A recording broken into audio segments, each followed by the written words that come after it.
მოგესალმებით შაბათ საღამოს 9 საათზე პირველ არხზე თქვენ უყურებთ ვახოს ანაიას რეპორტაჟს.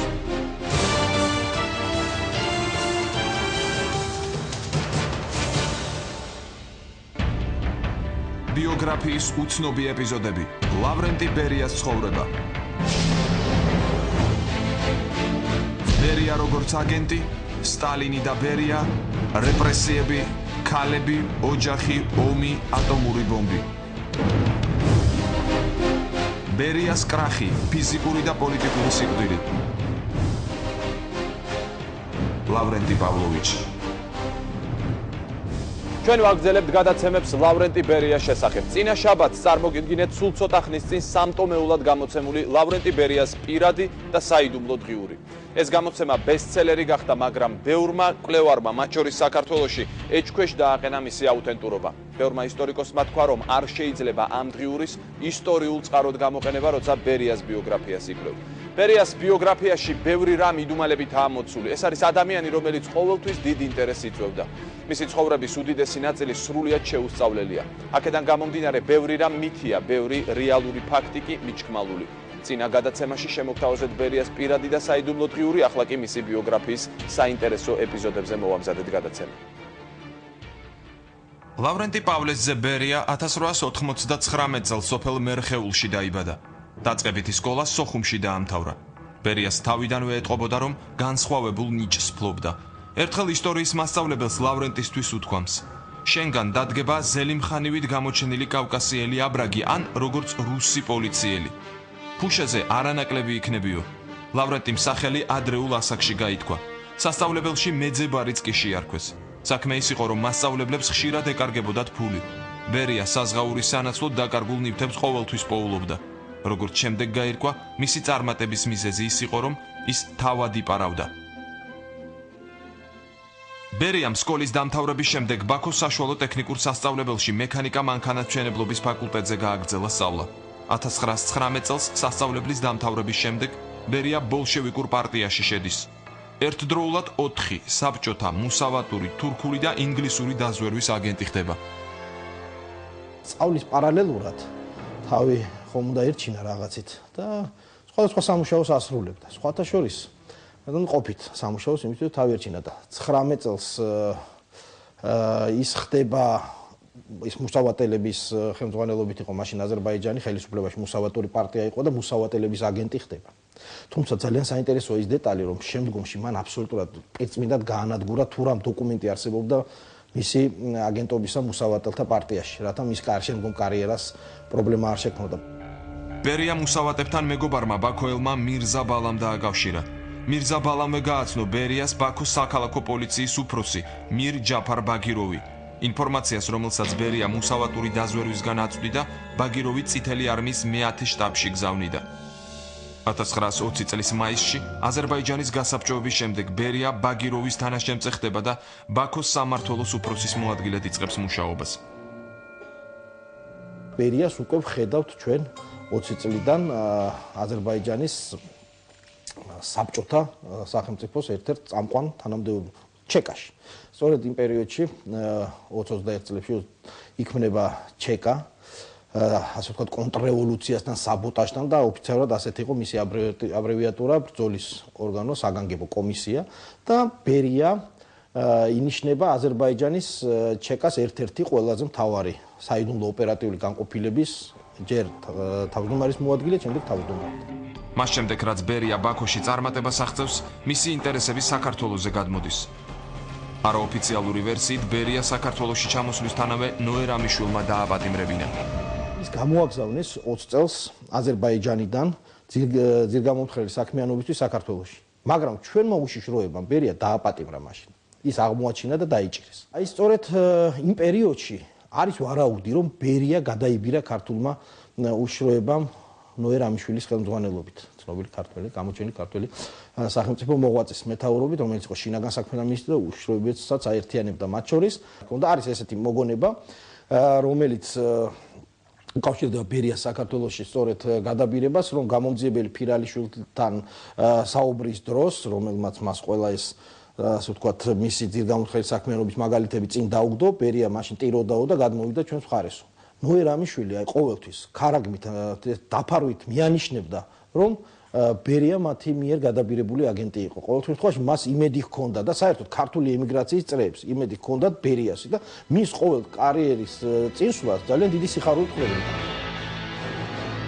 საქართველოს გასაბჭოების შემდეგ ბოლშევიკების წინააღმდეგ აჯანყება მოეწყო. ბერია იმ დროს საქართველოს ჩეკას გამომძიებელი იყო. ერთ-ერთი ინფორმაციით სტალინისა და ბერიას პირადი ნაცნობობა სწორედ აჯანყების ჩაქრობის აღნიშნულ ბანკეტზე შედგა. ლავრენტი პავლოვიჩი სუფრასთან სტალინს დაპირდა, რომ საქართველოში სარეველას აღმოფხვიდა. მართლა თავბრუდამხვევის ისწრაფით მიდის მისი კარიერა. თავბრუდამხვევის საოცარი ხა 1899 წელს იყო დაბადებული. ამ დროს არის 22-23 წლის ყმაწვილი. უნიჭიერესი პრაქტიკულად ესე იგი საოცარი მას ქონია და ყველა აღიარებს მტერი მოყვარე მოსწონს არ მოსწონს ძულს უყვარს როს ქონდა საოცარი ფენომენალური ალღო სიტუაციის შეფასების ანუ ძალიან განათლებული იყო და ამავდროულად იყო ალღოიანი საოცრად ალღოიანი და უკან დახევა არ იცოდა ქმედებაში ეს არის ყველაზე მთავარი მან მერყეობა ყოყმანი არ იცოდა რასაც გათვლიდა რას სულასაც გამზადებდა იმ სულას ბოლომდე მიყვებოდა ის იყო ჯერ საქართველოს საიდუმლო ოპერატიული განყოფილების უფროსი ჩეკასი. პრაქტიკულად ის იყო ადამიანი, რომელმაც დაიწყო ქართული ეროვნული მოძრაობის წინააღმდეგ ბრძოლა, განადგურება. 1924 წელს საქართველოში აჯანყების ჩახშობის ოპერაციას ბერიამ წარმატებით გაართვა თავი. გასათვალისწინებელია, რომ ამ დროს ბერია სულ რაღაც 25 წლის იყო. სტალინისტვის მიცემული პირობის შესრულების გამო ის წითელი დროშის ორდენით დააჯილდოვეს. ბერია გაწეული მუშაობის სანაცვლოდ ამიერკავკასიაში თავისი გავლენით პირველი პირი ხდება და სტალინისტვის ამ რეგიონში ერთ-ერთი მთავარი დასაყრდენია. ბერიას ბიოგრაფიიდან ბევრი ფაქტი უცნობია, ბევრიც დამახინჯებული. ეს ეხება ბერიას კარიერის როგორც საწყის ეტაპს, ასევე მომდევნო პერიოდსაც. ლავრენტი ბერია და რეპრესიები 30-იანი წლების მასობრივი მკვლელობები. ისტორიკოსთა ნაწილი ამტკიცებს, რომ ბერიამ პირიქით შეამცირა რეპრესიები. შეესაბამება თუ არა სიმართლეს ეს მტკიცება. ჩვენი რეპორტაჟის გაგრძელება. 30-იანი წლების რეპრესიები საქართველოს ისტორიაში ერთ-ერთი უმძიმესი ფურცელია. ამ წლებში ქვეყანამ უამრავი ადამიანი დაკარგა. ხალხს ხშირად სრულიად უსაფუძვლოდ ასამართლებდნენ. რა როლი ჰქონდა ამ ყველაფერში ლავრენტი ბერიას? როდესაც უკვე ეს თანამშრომლები, რომლებიც აღასრულებდნენ ამ სამეულის ოქმებს, მათი ჯერი მოვიდა და 50-იანი წლების ბოლოსკენ მათი დაკითხვა დაიწყო, იქ უკვე ყველა აღიარებს, რომ ლავრენტი ბერია იყო მთავარი შემოქმედი პერსონა აი ამ მასობრივი რეპრესიების. ბუნებრივია წარმოუდგენელია იმ ციფრში, ანუ 20,000 კაცამდე რაც რეპრესიები შეეხო საქართველოში 27-38 წლებში, რომ ლავრენტი ბერიას 20,000-ივე ადამიანის ბიოგრაფიას ცოდნოდა, ან 20,000-ივე ადამიანის ბედი თავად გადაეწყვიტა. მაგრამ არსებობდა გარკვეული ელიტური ჯგუფები, რომლის ბედიც ცალსახად გადაწყვიტა ლავრენტი ბერიამ და რომლის აი ამ ადამიანების ბედის გადაწყვეტა ხდებოდა უკვე ლავრენტი ბერიას კაბინეტში. ამის შესახებ ცნობებს გვაწვდიან მაშინდელი თანამშრომლები, რომლებიც უკვე დაიკითხნენ. ლავრენტი ბერიას ბრალდებები ხშირად წინასწარ ჰქონდა გამზადებული. მისი მოშორებაც იგეგმებოდა მათ კონტრრევოლუციურ საქმიანობას ან ტერორისტული აქტის მცდელობას აბრალებდნენ. ლავრენტი ბერიამ ტროცკისტებად და კონტრრევოლუციონერებად გამოაცხადა უამრავი უდანაშაულო ადამიანი და ფიზიკურად გაანადგურა. ბერიას მოსკოვში გადასვლიდან, თუმცა არ ამგონია რომ ეს ყოფილიყო ბერიას ინიციატივა, უბრალოდ სტალინმა შეწყვიტა ასეთი ასე თქვათ რადიკალური მეთოდებით იმ პერიოდში მართვა ქვეყნისა, შეწყდა ეს ნაკადი აი ამ ტოტალური რეპრესიების. ასე რომ მანამდე ბერია თბილისშია, მაგრამ ბერიას ისევე როგორც ხვებს, ისევე როგორც იგივე ხრუშჩოვს უკრაინაში, ან ხვებს სხვა რესპუბლიკებში, ცხადია, ცდა არ დაუკლია იმისათვის, რომ მასაც ასე თქვათ საკმაოდ ბევრი ადამიანი განადგურებინა უშუალოდ თავისი პასუხისმგებლობის ასე თქვათ ადგილას. შეეძლო თუ არა ბერიას ამ პროცესისთვის ხელი შეშლა. ყველაფერი სტალინის სურვილით ხდებოდა. ლიმიტები მოსკოვიდან ჩამოდიოდა, სადაც პირდაპირ იყო მითითებული რამდენი ადამიანი უნდა დაეხვიდათ. მაგრამ აღსანიშნავია, რომ ბერია თავადაც გზავნიდა მოსკოვში ლიმიტებს. იყო მითი, რომ ბერია არ მონაწილეობდა ამ ღონისძიებაში, აი ამ ოპერაციაში მონაწილეობას, მაგრამ უკვე შემდგომმა კვლევამ მაჩვენა, რომ ბერია მონაწილეობდა და ბერია იყო მთავარი შემოქმედი, ვინც განსაზღვრა დაუშვათ ვინ იქნებოდა სამეულის წევრი, როგორი სტრუქტურით იმუშავებდა სამეული. არსებობდა სხვა მეთოდი, როცა ადამიანი თვითმკვლელობამდე მიჰყავდათ. ასე მოხდა პაოლო იაშვილის შემთხვევაში. ბერიას ზეწოლის შედეგად თავი მოიკლა ცეკას ყოფილმა მდივანმა თენგიზ ჟღენტმა. ბრალდება უკვე კარგად აპრობირებული იყო კონტრრევოლუციური საქმიანობა. მიზეზი კი ბერიას პირადი ანგარიშსწორება. ბოლოს ჟღენტმა სიცოცხლე თვითმკვლელობით დაასრულა. თან მცირე ბარათი დატოვა. ეს 7 თვე ისე მძირავდნენ მეტი აღარ შემიძლია. თავს ვიკლავ არა დანაშაულის გამო, არამედ იმიტომ რომ ვეღარ ვუძლებ ამდენ დამცირებას. ბერიას ბრძანებით დააპატიმრეს ჟღენტის მეუღლე და შვილები. დააპატიმრეს პირები, რომლებმაც ჟღენტის ოჯახის წევრებს მიუსამძიმრეს. ბერიას ადანაშაულებენ არა მარტო საქართველოში განხორციელებულ რეპრესიებში. ლავრენტი პავლოვიჩს მიეწერება მასობრივი მკვლელობები მთელი საბჭოთა კავშირის მასშტაბით. ამ საკითხზე არსებობს განსხვავებული მოსაზრებები. ბევრი ისტორიკოსი მიიჩნევს, რომ რეპრესიების მთავარი განმახორციელებელი იაგოდა და ეჟოვი იყვნენ. ყველაზე შავი სამუშაო სწორედ მათ შეასრულეს. ბერიას შემთხვევაში საერთოდ აი ეს დიდი ტერორი, საბჭოური ტერორი, უმეტესად რომელიც ბრალდება და ასე ვთქვათ, ესეც ალბათ პროპაგანდის ნაწილია. ბერიას ცხადია, ბერია არ არის ამის მთავარი შემოქმედი, იმიტომ რომ თვითონ უშუალოდ 37 წელი, რომლის სინონიმადაც ბერია განიხილება ხოლმე, 37 წელი და მთელი ეს რეპრესიები, რომელიც 36 წლის ბოლოდან დაიწყო, უკავშირდება უპირველეს ყოვლისა ცხადია სტალინს და ეჟოვს. აი ეჟოვის განადგურების შემდეგ გადადის უკვე თბილისიდან მოსკოვში ბერია. თეიმურაზ ქორიძე ერთადერთი ჟურნალისტია, რომელსაც ბერიას ცოლმა ნინა გეგეჭკორმა გარდაცვალებამდე ცოტა ხნით ადრე 1990 წელს ინტერვიუ მისცა. ქორიძე ბერიას ცოლის ნათესავია. ნინა გეგეჭკორი და ჟურნალისტის ბებია დები იყვნენ. რომ არა ნათესაური კავშირი ალბათ ინტერვიუც არ შედგებოდა. გადაცემის მსვლელობისას ამ ინტერვიუს ჩვენ კიდევ ბევრჯერ შევეხებით, მანამდე კი აი რას იხსენებდა ბერიას მეუღლე რეპრესიებთან დაკავშირებით. ჩვენ მოსკოვში 1938 წელს გადავედით. ამ დროისთვის 37 წლის რეპრესიები წარსულს ჩაბარდა. ამ ფაქტის გაუთვალისწინებლად ადანაშაულებენ ჩემ ქმარს რეპრესიებში. ასე ხომ უფრო მოსახერხებელია, არის ადამიანი, რომელსაც შეგიძლია ყველა ცოდვა აღკიდო. მე დარწმუნებული ვარ, რომ ოდესმე დაწერენ ობიექტურ ისტორიას და ყველაფერი თავის ადგილას დადგება.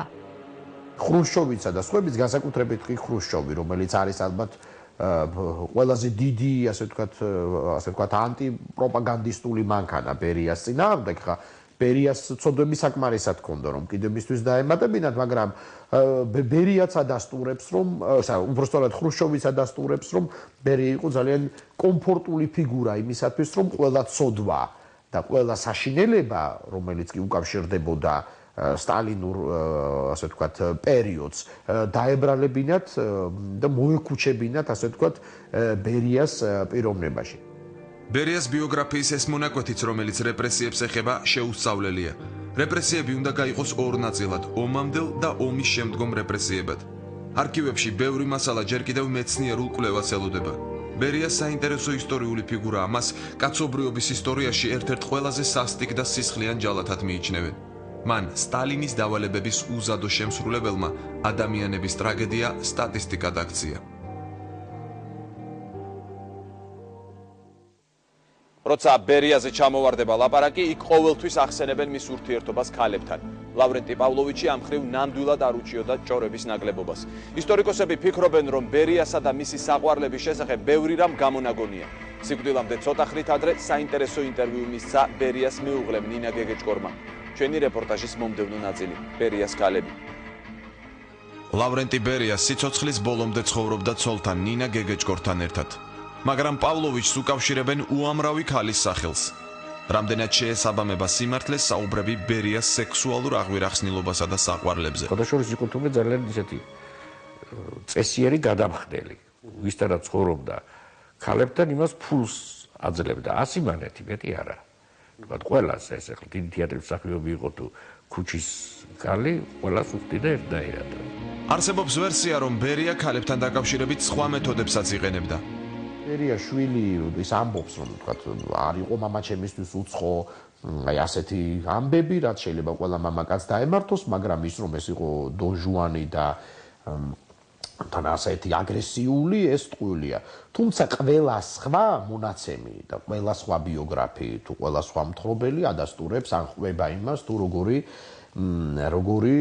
როგორი აქტიური იყო ამ ხრივ ბერია სახლში დაპატიჟებდა თქვათ რომელიმე ქალბატონს რომელიც მას მოსწონდა ასე ყვებიან აუცილებლად თხოვდა რომ დაელია მას სტალინის სადაგრძელო სტალინის სადაგრძელოს დალებაზე უარს ვერ ამბობდნენ ქალბატონები და შემდეგ თითქოს რაღაცას უმატებდა კიდეც რაღაცა გამაბრუებელ რაღაცა ნივთიერებებს და აი ესეთ ამბებს ყვებიან ხოლმე მაგალითად მე მახსოვს მე წამიკითხავს ერთი საკმაოდ ცნობილი რუსი მსახიობის მოგონებები ის ამბობს რომ დიახ მე მოუწონდი ბერიას მან წამიყვანა სახლში და მან სწორედაც რომ შემოთავაზა სტალინის სადაგრძელოს დალება რაზეც მე ცხადია უარი ვერ ვუთხარი ჩვენ დავლიეთ რამდენჯერმე სტალინის სადაგრძელო და შემდეგ ის მე დამეუფლა ის ამბობს მაგრამ მე მაშინვე მივხვდი რომ ეს იყო ადამიანი რომელსაც ეს იყო ძალიან ძლიერი მამაკაცი რომელსაც ნამდვილად არ ეყოფოდა ერთი საყვარელი ბერიას ქალებზე უამრავი ისტორია არსებობს. ჩვენს გადაცემაში სტუმრობისას მწერალმა დათო ტურაშვილმა ლავრენტი პავლოვიჩის ცოლის მონაყოლი ერთი საინტერესო ამბავი გაიხსენა. ერთხელ ეს მე პირადად მოსმენი მაქვს ჩვენი გენიალური რეჟისორისგან ბატონ რობერტ სტურაძემ პირადად მაქვს მოსმენილი გარდაცვალებიდან რამდენიმე ხნით ადრე შეხვდა ბერიას მეუღლეს ლავრენტი ბერიას მეუღლეს რომელიც უკრაინაში ცხოვრობდა. აი ბოლო წლები იყო მის ეს იყო ალბათ 25 წლის წინანდელი ამბავი მაშინ ცოცხალი იყო. და რაღაც იმაზე შეხვდნენ რაღაც წვეულებაზე და რო გათამამდა ვისკი რომ მიირთვა ბატონმა რობერტმა მე რეკითხა ეს აი ეს თუ მართალიაო რომ ამდენი ქალი ყავდა ბერიას ამდენი საყვარელი და იმ მეუღლემ იმის რა ქვია გეგეჭკორი იყო თუ არ ვცდები ნინა გეგეჭკორი ხო აბსოლუტურად გენიალური რამე უპასუხა აი წარმოუდგენელი რა შეიძლება მეო ის კი მას კი არ ვამბობ რომ ჩემი ქმარი იყო მორალური სიწმის განსახილება და მე არ მიღალატებდაო მაგის თმა კი არ მინდაო მაგიტო კი არ მჯერაო და იმიტომ კი არ რომ მორალურად მდგრადი იყო იმიტომ რომ ღამი არ ჩაგვიგდია რაც მე გავყევი მაგას იმდენჯერ მქონდა ურთიერთობა კიდეს ან ფიზიკურად როგორ ასწრებდა ან დროსაც პოულობდა ეგ მიკვის და მაგიტო არ მჯერა თორე ის კი არ მიღალატებდა ასეთი სულად გენიალური პასუხია ბერიას ცოლი ამბობდა რომ ბევრი ქალი იბრალებდა მისი ქმრის საყვარლობას ერთხელ გამომძიებელმა გამოაცხადა, რომ აქვს მონაცემი თითქოს 760 ქალმა განაცხადა, რომ იყო ბერიას საყვარელი. ლავრენტი დღესა და ღამეს სამსახურში ატარებდა, როდის მოასწრონ მან ქალების მთელი ლეგიონი საყვარლებად ექცია. ჩემი აზრით, ყველაფერი სხვანაირად იყო. ომამდე და შემდეგაც ლავრენტი დაზვერვასა და კონტრდაზვერვას ხელმძღვანელობდა. ყველა ეს ქალი იყო დაზვერვის მუშაკი, აგენტი და ინფორმატორი. მათთან კავშირი კი ჰქონდა პირდაპირ ლავრენტის. მას ჰქონდა ფენომენური მახსოვრობა. ყველა თავისი სამსახურებრივი კავშირი, მათ შორის ამ ქალებთან დამახსოვრებული ჰქონდა. როცა ამ თანამშრომლებს ეკითხებოდნენ შებთან კავშირზე, ბუნებრივია ისინი აცხადებდნენ, რომ იყვნენ საყვარლები. აბა თქვენ რა გინდათ, რომ მათ დაესახელებინათ საკუთარი თავი დამსმენებად და აგენტებად? ყვებიან იმასაც, რომ ბერიას სახლში გარდა ცოლისა კიდევ ორი ქალი ჰყავდა, რომლებთანაც სექსუალური ურთიერთობა ჰქონდა. У нее 3 женщины было, английский, немецкий. Это все было женщины там дома у нее. Он не бывал дома 1 час. Что вы? რატომაც არა ალბათ, ხომ ესეც იყო ესეთი ფსიქოტიპი, ძალიან ტიპიური, ქართველი კაცი, რომელიც რაღაცნაირად თავის ძალაუფლებას ამხრივადაც იყენებდა. რატომ არ გამოიყენებდა? სხვა ქართველიც გამოიყენებდა, ალბათ მის ადგილას უბრალოდ აქ კიდე როგორც უამრავი პერსონაჟი ამ ეპოქისა, სტალინური ეპოქისა, ეს ადამიანები არ არიან ნორმალურები. ანუ მათი ფსიქიკა ეს არის ავადმყოფი ადამიანების ფსიქიკა. ბევრი ამბავი ბერიას პირადი ცხოვრებიდან ეჭვს იწვევს, მაგრამ იმავეს ვერ ვიტყვით თინათინ ჯიქიას ისტორიაზე. ჯიქიას ლავრენტი გათხოვებამდე იცნობდა და ყოველთვის ცდილობდა მასთან დაახლოებას. როცა ბერია ცეკას მდივანი იყო, ისინი ერთმანეთის მეზობლად ცხოვრობდნენ. ბერიას უკვე ჰყავდა ცოლი. თინათინ ჯიქია ბერიას უარს ეუბნებოდა. 1926 წელს მისი მეუღლე ვლადიმერ ჯიქია დააპატიმრეს. ვლადიმერ ჯიქია იმ პერიოდში საკმაოდ ისეთი წონადი ფიგურა იყო. იგი გახდა ცნობილი რევოლუციონერი და ბოლშევიკი, თუმცა ლავრენტი ბერიასთვის ამას ხელი არ შეუშლია ნამდვილად და იგი კლავაც განაგრძობდა, ასე ვთქვათ, ქალზე შეტევას. კლავაც ეპატიჟებოდა თინათინ ჯიქიას სხვადასხვა ადგილებში და რა თქმა უნდა ქალისგან უარს იღებდა და იყო ასეთი შემთხვევა მორიგი შეთავაზების დროს, ოღონდაც კი დაეთანხმებინა ქალი ლავრენტი ბერიამ დაუჩოქა თინათინ ჯიქიას. ხანდახან მისი ქმედებები აგრესიულ ფორმებსაც იძენდა და იყო სახში შევარდნის ფაქტიც. თუმცა თინათინ ჯიქია და ვლადიმერ ჯიქია მას ყველანაირად არიდებდნენ თავს.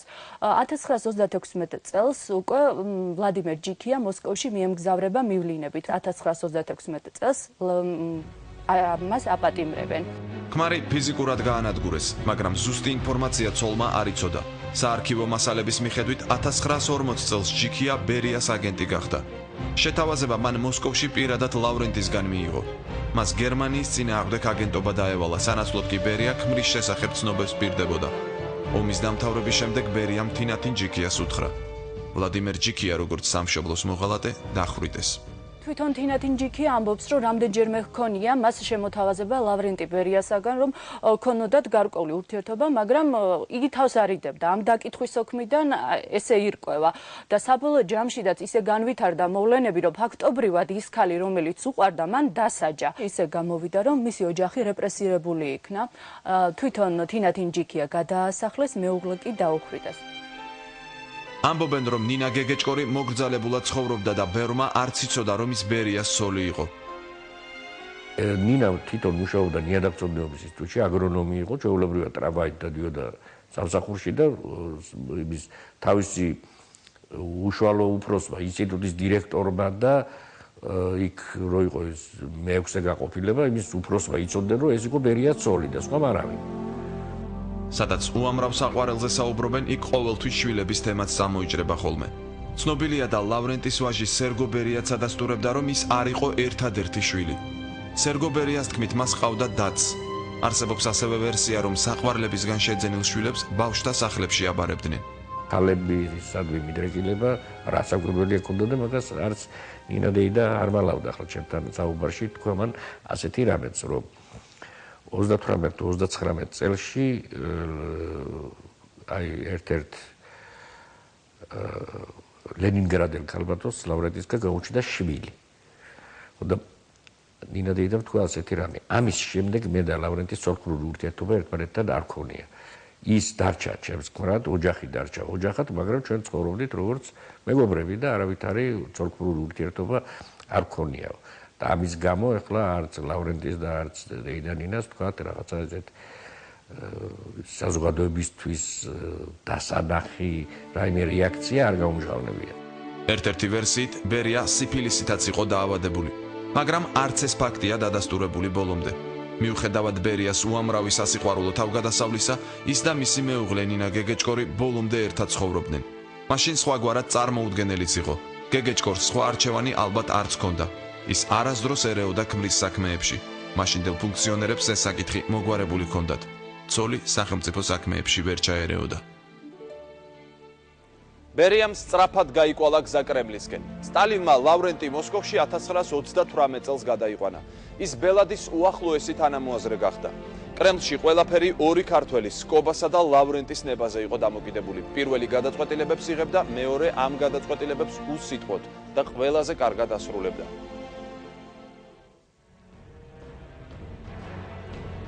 ყველაფერს გადაცემის ფორმატში ვერ მოყვებით, მაგრამ ყველაზე მნიშვნელოვანს უნდა შევეხოთ.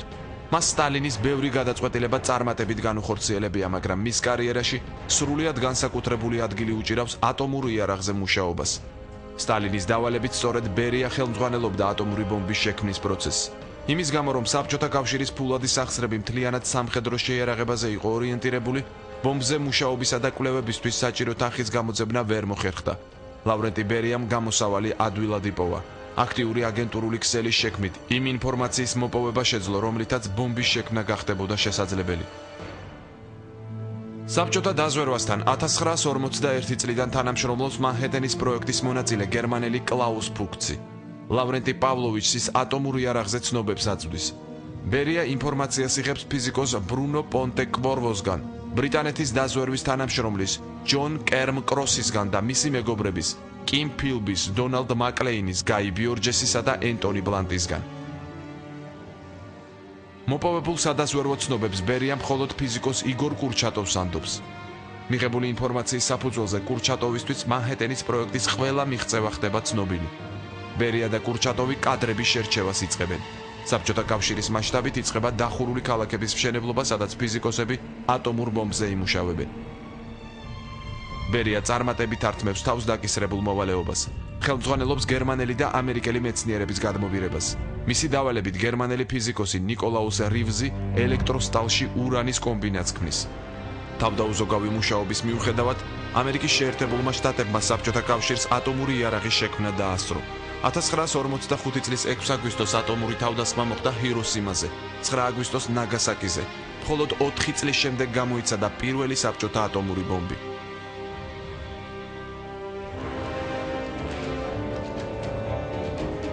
ყაზახეთში სემიპალატინსკის პოლიგონზე 30 მეტრიანი ფოლადის კოშკურა აღმართეს.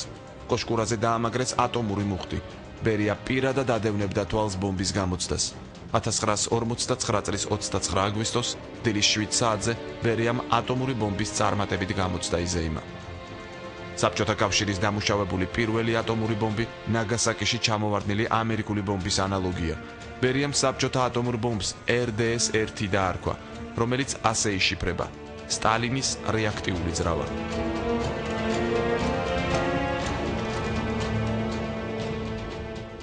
ლავრენტი ბერია საბჭოთა იმპერიის ძლევამოსილი ფიგურა, ადამიანი, რომლის ძალაუფლებაზეც დღემდე ლეგენდები დადის. ბერია ყველაფერს აკონტროლებდა, ბერიამ ყველაფერი იცოდა, ყველა ბერიას ემორჩილებოდა და ასე შემდეგ.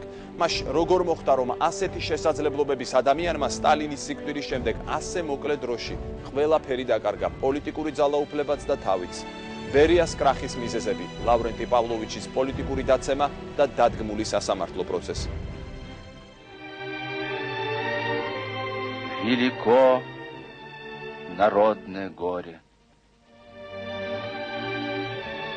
В глубокой печали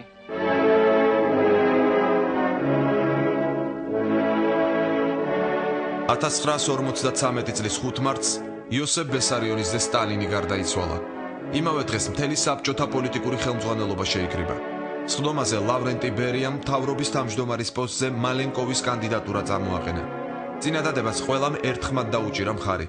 ასევე გადაწყდა, რომ ბერია გახდებოდა მინისტრთა საბჭოს თავმჯდომარის მოადგილე და შინაგან საქმეთა მინისტრი. შინაგან საქმეთა სამინისტრო კი დაიბრუნებდა ადრინდელ სტრუქტურას და შეითავსებდა უშიშროების სამინისტროსაც. ასე რომ ბერია სტალინის სიკვდილის შემდეგ პოლიტიკურ ელიტაში ყველაზე ძლიერი ფიგურა იყო. Дорогие товарищи и друзья, трудно выразить словами чувство великой скорби, которые переживают в эти дни наша партия и народы нашей страны. 9 მარტს ლავრენტი სტალინის პანაშვიდს ესწრება და სიტყვით გამოდის. ბელადის გარდაცვალების შემდეგ ძალაუფლებისთვის ბრძოლამ პიკს მიაღწია. სტალინის სიკვდილიდან 15 დღეში ყველა მოკავშირე რესპუბლიკაში შინაგან საქმეთა სამინისტროს ხელმძღვანელები შეიცვალა. სტრუქტურის ყველა რგოლში ბერიამ თავისი ხალხი დანიშნა.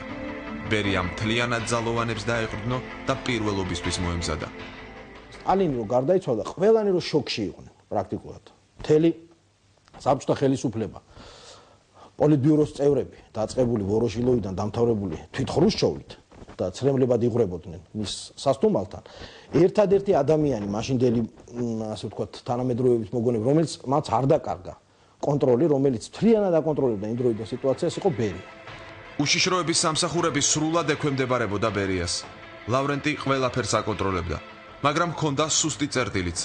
ბერიას არ ჰყავდა მოკავშირეები უმაღლეს პოლიტიკურ ხელმძღვანელობაში. თავის მხრივ პირველობისთვის მალენკოვი და ხრუშჩოვი იბრძოდნენ. საბედისწერო შეცდომა, რომელიც ბერიამ დაუშვა, ის იყო, რომ სტალინის გარდაცვალების პირველსავე საათებში მას თუ გაპირველ კაცება სურდა, უნდა მოეწყო სახელმწიფო გადატრიალება და მთელი პოლიტიკური ელიტა უნდა დაეპატიმრებინა. ეს მას შეეძლო, რა თქმა უნდა, სრულიად უმტკივნეულოდ. ამას მსხვერპლიც არ მოყვებოდა ბევრი. ბერია შეცდა და წავიდა გარიგებაზე გადატრიალების ნაცვლად, ისეთ გაიძვერა პოლიტიკურ მოღვაწესთან, როგორიც იყო ნიკიტა ხრუშოვი და მეორე არანაკლებ არასანდო პიროვნებასთან, როგორც იყო გიორგი მალენკოვი და თითქოს მოხდა ამ ტრიუმვირატს შორის ხელისუფლების გადანაწილება. მაინც როგორ მოხდა, რომ ასეთი გავლენის ადამიანი ასე მოულოდნელად და სწრაფად დაამარცხეს მოწინააღმდეგეებმა? როგორ გახდა შესაძლებელი ასე მარტივად ბერიას ჩამოცილება? და როგორ მოახერხა ეს ყველაფერი ნიკიტა ხრუშოვმა, რომელსაც მიაჩნდათ, რომ ყველაზე ნაკლები შანსი ჰქონდა საბჭოთა იმპერიის პირველი პირი გამხდარიყო? რა თქმა უნდა, დაიწყო ურთიერთ დაპირისპირება ლიდერობის გამომჟღავნებასთან დაკავშირებით, რომ ვინ უნდა ყოფილიყო ნომერ პირველი საბჭოთა კავშირში. ბერიას გაცილებით უფრო ძლავრი ბერკეტები ჰქონდა, ეს ხრუშოვსაც ესმოდა და მალენკოვსაც, ამიტომ ისინი გაერთიანდნენ ერთმანეთში, შემდგომ გადმოიბირეს ესეთი პიროვნებები, როგორიც იყვნენ დაუშვათ იგივე ბულგანინი, ბულგანინი იყო, ლაზარ კაგანოვიჩი იყო, ვოროშილოვი, ჟუკოვი, ანუ სამხედრო ელიტის წარმომადგენლები და პრაქტიკულად ხრუშოვმა შეძლო მათი დარწმუნება იმაში, რომ ქართველს მართლობაში, საბჭოთა კავშირის მართლობაში არაფერი ესაქმებოდა. მოსკოვის საოლქო და საქალაქო კომიტეტების მდივანი ნიკიტა ხრუშოვი იყო ბერიას მოშორების მთავარი სულის ჩამდგმელი. მისი ინიციატივით ცენტრალური კომიტეტის პრეზიდიუმის წევრებს გამოუცხადეს, რომ ბერია სახელმწიფო გადატრიალებასა და პრეზიდიუმის სრული შემადგენლობით დაპატიმრებას გეგმავდა. ეს ყველაფერი ოპერა დეკაბრისტების პრემიერაზე უნდა მომხდარიყო. ბერია დამარცხდა. ძალთა ბალანსი აშკარად სხვა მხარეს გადაიხარა. ესეთი დიდი რანგის მოღვაწის, როგორიც ბერია იყო, მკვლელობა არ იყო ადვილი საქმე, რა თქმა უნდა. შეთქმულება დიდი ხანია მზადდებოდა ძალიან სერიოზული ეხა პოლიტიკური მოღვაწეების, სამხედროების მონაწილეობით და ბოლოს შეჯერდნენ ერთ რაიმეზე, რომ ბერია უნდა დაერწმუნებიათ, რომ მისი წასვლა ბერლინში იყო აუცილებელი და შემდეგ ეზრუნათ მის ლიკვიდაციაზე. აქ დაუშვა ბერიამ უკვე საბედისწერო შეცდომა, როდესაც ის მოსკოვიდან ბერლინში გამგზავრებას დათანხმდა. არავითარი ისეთი საქმე, რომელიც ბერიას მონაწილეობის გარეშე ბერლინში არ გადაიჭრებოდა, არ იყო. პირდაპირ უნდა ვაღიაროთ, რომ ბერია მოატყუეს. ყველაზე სანდო ვერსია, ჩემთვის მაგალითად, როგორც ამ საკითხის შესწავლისათვის დაინტერესებული პიროვნებისათვის არის ის, რომ ბერიას ლიკვიდაცია მოხდა თვითმფრინავშივე. მოსკოვთან მოახლეობისას მას ესროლეს და თვითმფრინავი ჩამოაგდეს. ნუ ცხადია ვერ გათვალა ალბათ ის, რომ სტალინის სიკვდილის შემდეგ რუსეთში აღარავინ გაამეფებდა მეორე ქართველს. და ალბათ არ მოელოდა მისი აზრით ყველაზე სუსტი ადამიანებისგან, თქვათ იგივე ხრუშოვისგან და მალენკოვისგან, რომელიც მისი მეგობარი იყო, პირველ დარტყმას და სწორედ პრაქტიკულად ხრუშოვმა და ამ ადამიანებმა წამოიწყეს და განახორციელეს კიდეც ეს ამბოხი სამხედროების მეთაურობით. აქ ცოტა ხნით ვწყვეტთ მოვლენების ქრონოლოგიას და ნინა გეგეჭკორის მონაყოლს უბრუნდებით. ბერიას ცოლი ჟურნალისტ თეიმურას ქორიძესთან ინტერვიუში სტალინისა და ბერიას ნიკიტა ხრუშჩოვისადმი დამოკიდებულებასაც იხსენებდა. კვირაში სამჯერო, როგორც ნინა დედაყვება და თვითონ სერგოც ყვებოდა, სამწუხაროდ ცოცხლები აღარავინ აღარ არის. კვირაში სამჯერ მოდიოდაო დიდი, ესე მოიხსენიებდა სტალინს. ოჯახში მათთან, ვიღაცა გენერალებიც მოდიოდნენ, ვიღაცა თანამდებობის პირები, რაღაცა მათ შორის ნიკიტა სერგეიჩი, ხრუშოვი, ოღონდ სუფრაზე არ აჯენდნენ ხრუშოვს, აჯენდნენ სამზარეულოში, ვინმე გენერალი მიუჯდებოდა, დათორებოდა სასტიკად, მერე მოგიდებდნენ ხელს, გაათრებდნენ, საერთოდ ადამიანად არ თuliდნენ რა და შეიძლება იმ კაცის გაბოროტებაც სტალინის მიმართ აქედან მოდის. ნინა გეგეჭკორის ინტერვიუდან 1953 წელს მოაწყვეს სახელმწიფო გადატრიალება. შეეშინდათ, რომ ბერია გახდებოდა სტალინის მემკვიდრე. მე კარგად ვიცნობდი ჩემ ქმარს და მის ხასიათს. დარწმუნებული ვარ, მას ეყოფოდა ჭკუა, არ ებრძოლა ამ ადგილისთვის. ის იყო გონიერი და პრაქტიკული ადამიანი. მან იცოდა, რომ სტალინის შემდეგ ქართველ სახელმწიფოს სათავეში არ დასვამდნენ. არავის შეეძლო მოვლენების ასეთი განვითარების წარმოდგენა. ლავრენტი სავარაუდოდ უფრო დაეხმარებოდა იმ ადამიანს, რომელიც მოინდომებდა სახელმწიფოს და პარტიის სათავეში მოსვლას. ასეთი ადამიანი შეიძლება ყოფილიყო მაგალითად მალენკოვი. მოვლენები თავბრუ დამხვევის ისწრაფით განვითარდა. ბერიას ერთმანეთის მიყოლებით ჩამოართვეს წოდებები და თანამდებობები. ამხანაგ მალენკოვს, ამხანაგ ხრუშჩოვს, გიგზავნით საბჭოთა კავშირის უმაღლესი საბჭოს პრეზიდიუმის ბრძანებას. ბერიას ჩამოერთვას ყველა მინიჭებული წოდება და ჯილდოები, ვოროშილოვი. მოიხსნას ბერია მინისტრთა საბჭოს თავმჯდომარის პირველი მოადგილის და შინაგან საქმეთა მინისტრის თანამდებობიდან. ჩამოერთვას ყველა მინიჭებული წოდება და ჯილდო. ბერიას საქმე განსახილველად გადაეცეს საბჭოთა კავშირის უმაღლეს სასამართლოს. უმაღლესი საბჭოს პრეზიდიუმის თავმჯდომარე ვოროშილოვი, უმაღლესი საბჭოს პრეზიდიუმის მდივანი პეროვი. კომუნისტური პარტიის ცენტრალური კომიტეტის პრეზიდიუმის დადგენილება ბერიასთვის დეპუტატის უფლებამოსილების ჩამოთვლების თაობაზე. 29 ივლისი 1953 წელი, კაცრად გასაიდუმლოებული. უმაღლესი საბჭოს დეპუტატს ბერიას ჩამოერთვას დეპუტატის უფლებამოსილება. როდის და რა ვითარებაში მოკლეს ბერია? ამ შეკითხვაზე ზუსტი პასუხი არ არსებობს. ისტორიკოსებს განსხვავებული მოსაზრებები აქვთ, მაგრამ ერთ ფაქტს უკვე თითქმის ყველა ეთანხმება. ბერია დაპატიმრებიდან მალევე გამოასალმეს სიცოცხლეს, სასამართლო კი დადგმული იყო. ბერია გამოიძახეს პოლიტბიუროს ხდომაზე კრემლში და იქ დააპატიმრეს, ეს არის ზღაპარი. ეხლა ბერიას ლიკვიდაცია რო იმ დღესვე მოხდა მოსკოვში დაშვებისთანავე, ან თვითმფრინავი ჩამოაგდეს ან აეროპორტშივე დახვრიტეს, იქიდანაც ჩანს, რომ იმ დღესვე კაბინეტში მოკლეს ბერიას მოადგილე ბახჩა ქობულოვი, რომელიც მიხვდა, რომ რაღაც უდად იყო საქმე და შესულებს ესროლა და ის ორხვის სროლაში დაიღუპა. იმ დღესვე დააპატიმრეს ლენინგრადის სპეცსამსახურების უფროსი გოგლიძე და საერთოდ ყველა ბერიას თანამებრძოლი დიდი თანამდებობის პირი. ერთ დღეს მოხდა მათ ბერიას ლიკვიდაცია და მათი დაპატიმრება. ლავრენტი პავლესძე ბერიას მიმართ საბჭოთა კავშირის უმაღლესი სასამართლო სპეციალური კომისიის მიერ გამოტანილი განაჩენის აღსრულების აქტი 23 დეკემბერი 1953 წელი.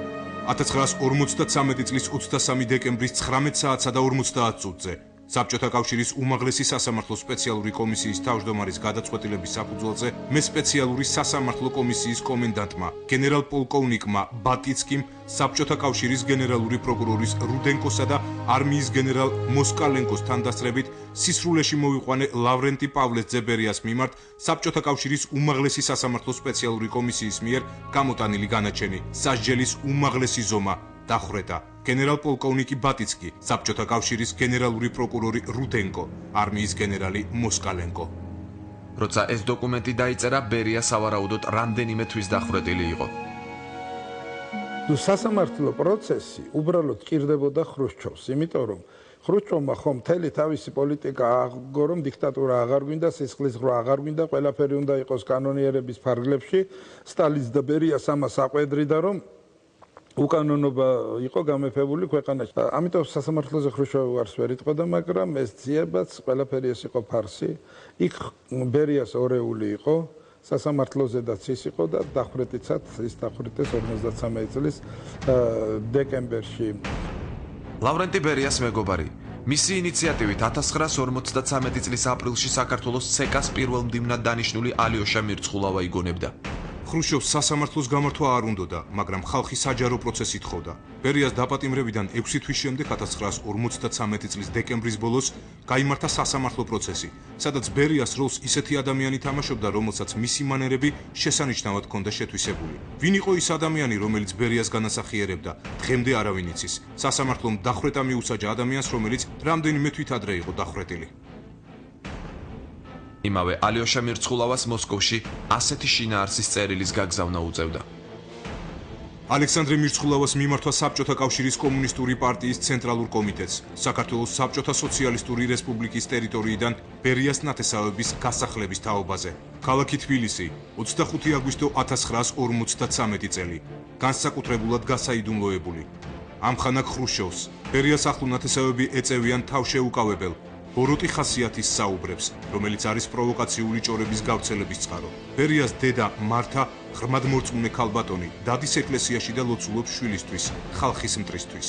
საქართველოს ცენტრალური კომიტეტის კომუნისტური პარტია სთხოვს საბჭოთა კავშირის შინაგან საქმეთა მინისტრს გასცეს ბრძანება საქართველოს საბჭოთა სოციალისტური რესპუბლიკიდან ლავრენტი ბერიას ახლო ნათესავების გასახლების თაობაზე. ალექსანდრე მირცხულავა. ლავრენტი ბერიას პოლიტიკური მარცხის შემდეგ იწყება მისი ოჯახის წინააღმდეგ რეპრესიები. აბსურდული ბრალდებით დააკავეს მისი ცოლი და შვილი. ნინა გეგეჭკორის ინტერვიუდან. 1953 წლის ივნისში მე და ჩემი შვილი სერგო უეცრად დაგვაპატიმრეს და სხვადასხვა ციხეში ჩაგვსვეს.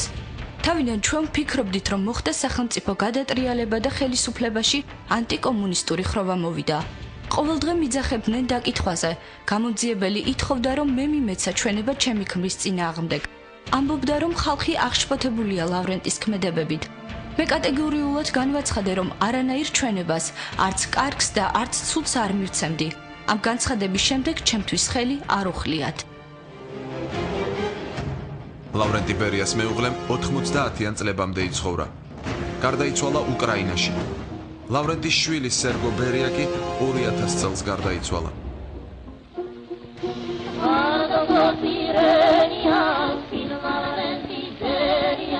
ასე დასრულდა ბერიას პოლიტიკური კარიერა და ცხოვრება.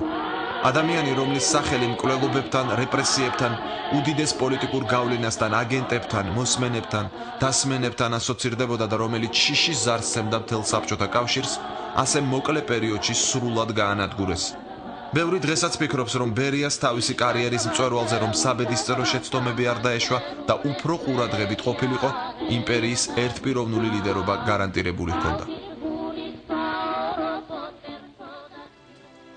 დღევანდელი გადაცემა ამით დასრულდა. ჩვენ ერთმანეთს შევხვდებით ტრადიციულად მომავალ შაბათს საღამოს 9 საათზე პირველ არხზე. ნახვამდის.